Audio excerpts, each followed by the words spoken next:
Before Jims Mowing, I was with the bank for 15 odd years, with my last role being bank manager. The trigger point for changing careers for me was actually my son turned around to my father at the time and said that I didn't have enough time to kick the footy with him because I was too busy. So the alternatives were to obviously stay and do what I was doing, and I wasn't happy in the commercial world at that particular point in time, or to look outside and come back to a mowing franchise or mowing round, because it's what I enjoyed, and I did it about 15 odd years ago myself.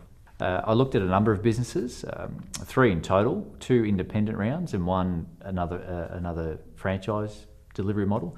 The independent rounds were asking just too much money for what I wanted, and I wanted the ability to come into a franchise in the end which would give me customers up front, if you like. So I bought an existing round, and with the independent, I just didn't want the hassle of trying to market myself from, on the being on the back foot, basically. Chose Jims Mowing in the end purely from a networking point of view, a support group. I wanted the background, I wanted the brand. The brand was a big thing for us. One, because I didn't have to necessarily go out and promote myself as a business or as an independent business straight away. I could rely on the brand as a starting point, and from there it's just grown. The brand's been really significant in building the business. We started with 30 customers as a starting point. I did some of my own marketing, but a lot of it came through the Jims call centre and things like that. So we developed in the space of sort of 8 months. We went from 30 customers to 80, and we were in a drought then too, as well. So the drought broke. From there, we've been able to purchase another 2 franchises. So we now run close to 300 odd customers, both regulars and casuals. It's given me the ability to step back a little bit and spend some more time with kids, family, take holidays when I need to. We're now in the process of selling one of those franchises to basically reconsolidate. So there's a lot of flexibility, but the brand at the very beginning, you just can't do it. I couldn't do without it. Jims Mowing certainly has met my expectations. In fact, it's probably exceeded my expectations in regards to, I always knew it was a strong brand, but didn't realise how strong it was until I was actually involved. And that's from mowing and also the other divisions that you certainly become involved in.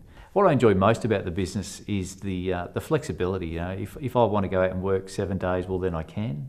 If I want to work 5, then I can.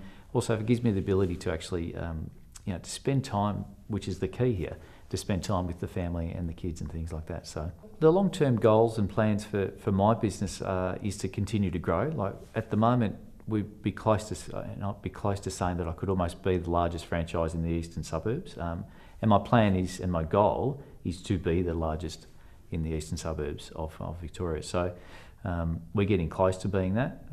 My goal is to employ another apprentice, to put on another couple of people. I've already got 2 people working for me at the moment in their own cars and vehicles. So the goal is to build, and I'll continue to build and market the business, but it also gives me the ability to pull back a little bit and actually work more on the business as opposed to in it.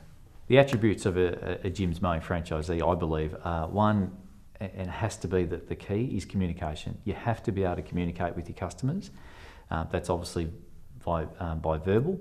You need to be able to use, I feel, your email, your social media type scenarios, so email, newsletters, things like that. But the biggest key, which is what I say to all the people that I meet, is you have to be able to communicate.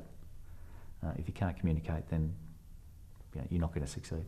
But work-life balance, you've got to be able to I guess identify when you are working too much and too long and things like that, which we've started to do that. In the 2.5 years that I've been in the business, we've certainly made some mistakes, without a doubt, but we've certainly made some good decisions as well. So the lifestyle, we got into the business for a lifestyle point of view, which is 100% correct. Am I there to pick up the kids at night? Well, yeah, some nights I am, other nights I'm not. Am I there to go on holidays? Well, yeah, we still take our leave every year.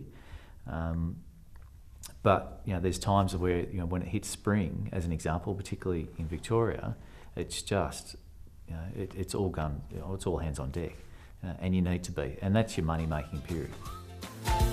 Need it done, Jims the one.